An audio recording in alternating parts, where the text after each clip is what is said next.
नमस्कार मित्रों, स्वागत है एक बार फिर से आप सभी का हमारे YouTube चैनल पर।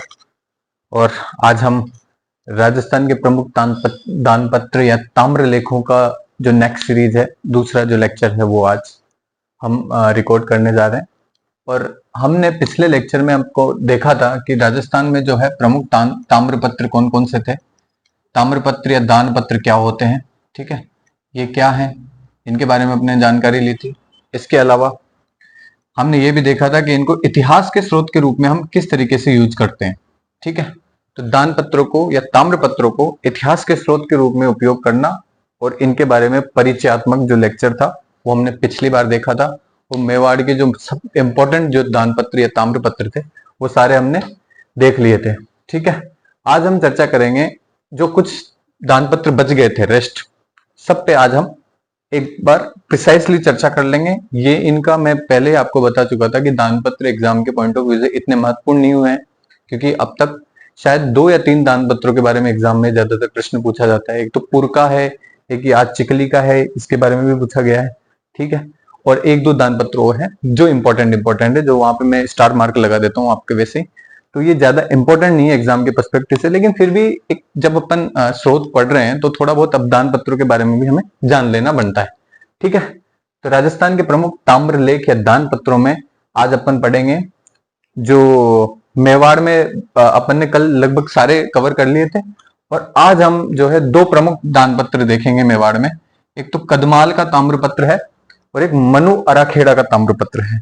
कदमाल वाला 1194 का है, जो कि मेवाड़ के शासक हुए थे पदम सिंह, ठीक है। तो पदम सिंह जी के टाइम का है कौन सा, कदमाल का ताम्रपत्र। ये पदम सिंह जी के टाइम का फर्स्ट ताम्रपत्र है, नहीं पूछा जाएगा एग्जाम में, इतना महत्वपूर्ण नहीं, ठीक है। इसके अलावा मनु अराखेड़ा का ताम्रपत्र है, लगभग 1641 के आसपास का ताम्रपत्र है। और महाराणा करण सिंह जी रहते हैं, तो महाराणा करण सिंह जी की वाइफ थे कंवरदेव, ठीक है। कंवरदेव ने द्वारिका की यात्रा करी थी, तो महारानी कंवरदेव ने द्वारिका की यात्रा करी थी, उस उपलक्ष्य में मनु अराखेड़ा में एक भूमि दान किया था। इसके उपलक्ष्य में 1641 में महाराणा जगत सिंह के टाइम पर ये ताम्रपत्र खुदवाया गया था, ठीक है। तो भूमि दान किसके समय किया गया था, जगत सिंह जी, है ना। महाराणा करण सिंह जी की पत्नी थे कौन, कंवरदेव, तो ये जगत सिंह के मां हुए एकदम, ठीक है। तो इनके इस समय पे जो द्वारिका यात्रा थी, द्वारिका की तीर्थ यात्रा, इसका यहाँ पर परिचयात्मक उल्लेख मिलता है कि द्वारिका में यात्रा करते थे लोग और कितनी पवित्र मानी जाती थी ये यात्रा, ठीक है। तो ये मनु अराखेड़ा से जानकारी प्राप्त होती है। इसके अलावा प्रतापगढ़ से हमें 2 इंपॉर्टेंट ताम्रपत्र मिलते हैं। एक सखेड़ी का ताम्रपत्र है जो लगभग 1716 एडी का है, ठीक है। सखेड़ी ताम्रपत्र 1716 एडी का है। और महाराणा संग्राम सिंह जो मेवाड़ के होते हैं, और महाराणा उम्मेद सिंह जो महारावल कहलाते थे, प्रतापगढ़ के जो शासक थे वो क्या कहलाते थे, महारावल, ठीक है। तो ये तो थे महाराणा और ये थे महारावल, और महाराणा महारावल की भेंट हुई थी, इसके बारे में उल्लेख कौन सा ताम्रपत्र करता है, इनकी भेंट के बारे में सखेड़ी ताम्रपत्र में इनका उल्लेख मिलता है 1716। क्योंकि आप देखोगे ना तो मेवाड़ और प्रतापगढ़ के कोई अच्छे रिलेशंस नहीं रहे, क्योंकि पड़ोसी कभी भी अच्छे रिलेशन रहते नहीं है ना। तो मेवाड़ और प्रतापगढ़ में भी इस तरीके से फ्रेंडली रिलेशन नहीं रहे थे कभी भी। लेकिन जब अगर ये लोग मिल रहे हैं तो इनकी भेंट को दर्शाने के लिए एक ताम्रपत्र खुदवाया गया था। ये इनके बीच में एक फ्रेंडली बिहेवियर को डेवलप करने में जो है हमें ऐतिहासिक स्रोत के रूप में इसकी जानकारी अपने को कहां पे मिलती है, सखेड़ी से, ठीक है। हम जब मेवाड़ का इतिहास पढ़ेंगे तो और डिटेल में पढ़ेंगे मेवाड़ और प्रतापगढ़ के बीच में किस तरीके से तनाव था, ठीक है, उनको भी देखेंगे। हाँ, इसके अलावा एक प्रतापगढ़ का ताम्रपत्र है 1817 का, ठीक है। ये लगभग अंग्रेजों की एंट्री हो गई थी इस टाइम पे राजस्थान में, तो उस टाइम का ताम्रपत्र है। तो महारावल सामंत सिंह जी थे, महारावल सामंत सिंह जी ने ब्राह्मणों पर टंकी कर को हटा दिया था, ठीक है। ये अपने को प्रतापगढ़ ताम्रपत्र से जानकारी मिलती है। इसके अलावा वागड़ क्षेत्र जो है, ठीक है, वागड़ क्षेत्र में एक चिकली का ताम्रपत्र है, ये महत्वपूर्ण है। इसको मैंने पहले बता दिया था कि पूर्व चिकली इनसे है ना प्रश्न पूछे जाते हैं। ये वागड़ी भाषा में चिकली वाला ताम्रपत्र, और ये लगभग 1483 एडी का है, ठीक है। वागड़ी भाषा में 1483 एडी का है। इसमें ये बात ध्यान रखना कि लाग बाग, जो विभिन्न प्रकार के लाग बाग थी और उनकी दरें थी, उनकी जानकारी कहां से अपने को प्राप्त हो रही है, चिकली वाले ताम्रपत्र से। तो लाग बाग और दरों के बारे में, तत्कालीन वागड़ क्षेत्र में लाग बाग और दरों के बारे में जो जानकारी प्राप्त होती है अपने को 1483 के चिकली ताम्रपत्र से प्राप्त होती है, ठीक है। इसमें एक और महत्वपूर्ण जानकारी ये प्राप्त होती है कि उस टाइम पे कृषि कार्य में कौन कौन सी जातियां जो है संलग्न थी, तो उन जातियों का भी एक उल्लेख मिलता है। तो निम्न में से ऐसा प्रश्न बन सकता है कि किस ताम्रपत्र में, जो मध्यकालीन ताम्रपत्र था, उसमें यह उल्लेख मिलता है कि ब्राह्मण भी उस टाइम पे कृषि कार्य में संलग्न थे। तो ये किसमें जानकारी मिलती है अपने को? चिकली वाले ताम्रपत्र। ऐसा प्रश्न पूछा गया है इसलिए बोल रहा हूं। तो ये इंपॉर्टेंट है, इसमें ब्राह्मण और सुथार और पटेल, इन तीनों कास्ट के बारे में ये जानकारी मिलती है कि ये कृषि कार्य में संलग्न थे। ये चिकली वाले ताम्रपत्र से अपने को प्राप्त होता है, 1483 वाला है, तो ये इंपॉर्टेंट है अपना।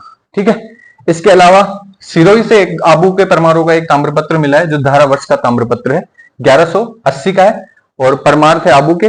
संस्कृत चंपू शैली में, चंपू शैली मैंने पहले भी बताया शिलालेखों वाले पोर्शन में कि चंपू यानी गद्य और पद्य दोनों में जो लिखी जाती थी वो चंपू शैली कहलाती थी। तो संस्कृत चंपू में लिखा गया है ये ताम्रपत्र, और इसमें कुछ शब्दावलियां, महत्वपूर्ण शब्दावलियों का उल्लेख मिलता है, जैसे कि हल मैंने पिछले लेक्चर में भी आपको बताया कि भूनाप की एक इकाई है हल। और इसके अलावा ग्रास, जिसको अपन ग्रासिया बोलते हैं ना, जो ग्रास का जो हेड होता था उसको ग्रासिया बोलते थे। तो ग्रास एक प्रकार की भूमि होती थी। ठीक है, ये शब्दावली अपने को धारावर्ष के ताम्रपत्र मिलती है। इसके अलावा एक महत्वपूर्ण गोचर, जो चरागाह के लिए उपयुक्त होती थी, गोचर का उल्लेख भी अपने को कहां से प्राप्त हो रहा है? धारावर्ष के ताम्रपत्र से। ये लगभग 1180 का ताम्रपत्र है, वेरी इंपॉर्टेंट, ध्यान रख लेना।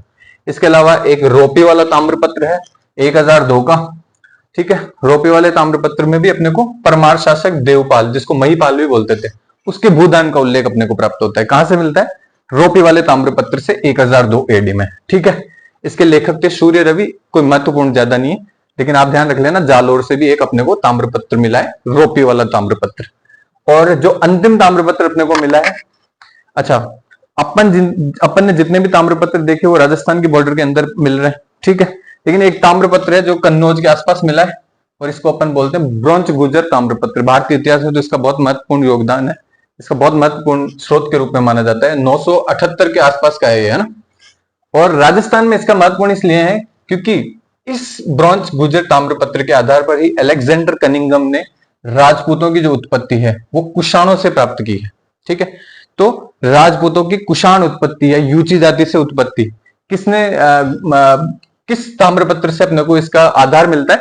वो ब्रोंच गुजर ताम्रपत्र से मिलता है। और ये किसने करी थी इनके साथ साम्यता? वो की थी अलेक्जेंडर कनिंगम ने। ठीक है, तो ये थे आज के अपने राजस्थान के प्रमुख ताम्रलेख, कंप्लीट हो गए। जो अपन ने प्रीवियस लेक्चर में रिकॉर्ड किए थे वो थोड़े इंपॉर्टेंट थे, ये कम इंपॉर्टेंट है, लेकिन इसमें चिकली वाला इंपॉर्टेंट है, तो वो जरूर आप याद रख लेना। बाकी इतने महत्वपूर्ण नहीं है, तो आप इंपॉर्टेंट को ज्यादा याद रखना, बाकी छोड़ भी सकते हो, थोड़ा बहुत आपके दिमाग में रहेगा, इसीलिए यही पढ़ाने का उद्देश्य है। और आज इसी के साथ हम इजाजत चाहेंगे। आज का लेक्चर छोटा है तो आप फटाफट से इसको देख लीजिए। ज्यादातर कोशिश करिए आप सिंगल एक्स में देखने की, लेकिन अगर आपको लगता है कि मेरी स्पीड थोड़ी कम है तो उस हिसाब से आप एडजस्ट कर लीजिएगा। 1.5 में भी देख सकते हैं आप, 2x में भी देख सकते हैं। ठीक है, और कोई भी किसी भी प्रकार की क्वेरी हो तो आप कमेंट सेक्शन में नीचे लिख दीजिए, हम आपके सहायता के लिए हमेशा तैयार रहेंगे। धन्यवाद, और अगले लेक्चर में अपन मिलते हैं। Thank you so much.